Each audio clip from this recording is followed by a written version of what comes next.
And I suspect that Charlie was selected here at McNeil Island at the McNeil Island Federal Prison for the CIA's MK-Ultra mind control experiments. Manson was the perfect candidate for MK-Ultra. He had no family who would miss him.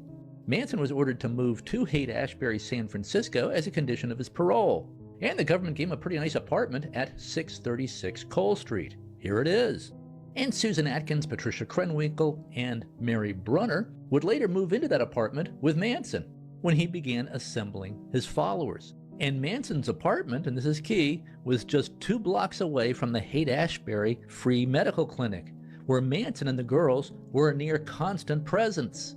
The Haight-Ashbury Free Medical Clinic was funded by the National Institute for Mental Health, which also funded the CIA's MK-Ultra mind control experiments.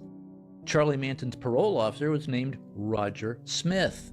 Roger Smith had been a federal parole officer, but he became a parole officer in San Francisco County, so he could earn his PhD in criminology with an emphasis on psychiatry at the University of California at Berkeley.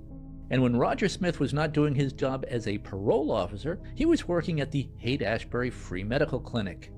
Now, normally a San Francisco parole officer has anywhere from 100 to 250 cases that they have to oversee, parolees that they have to meet with regularly and track and monitor. Now, some might have as few as 40 if they're handling especially intensive cases. And that was true for Roger Smith for a while. But Roger Smith ended up with just one case, one felon in his portfolio, that being Charles Manson.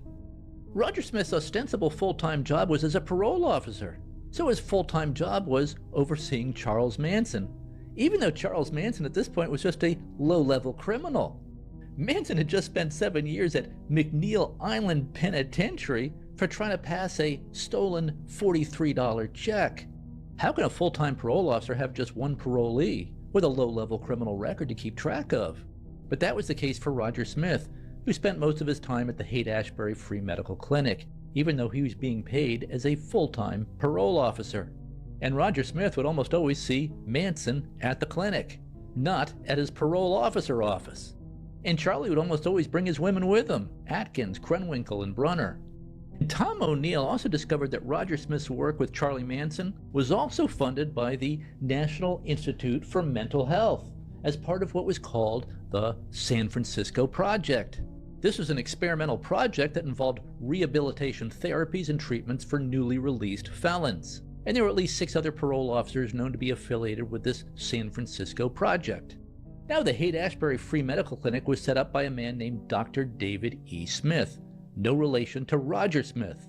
He set up the clinic in the spring of 1967, exactly when Charles Manson arrived in Haight-Ashbury, and right before the famed Summer of Love of 1967 in Haight-Ashbury. You larger, and one pill makes you small. It's also more than a bit interesting that the rise of the LSD culture, the Summer of Love, and all the craziness in Haight-Ashbury coincided exactly with the founding of this clinic. And be sure to keep this fact in mind. This medical clinic was launched with a grant from the National Institute for Mental Health, which also funded MK-Ultra.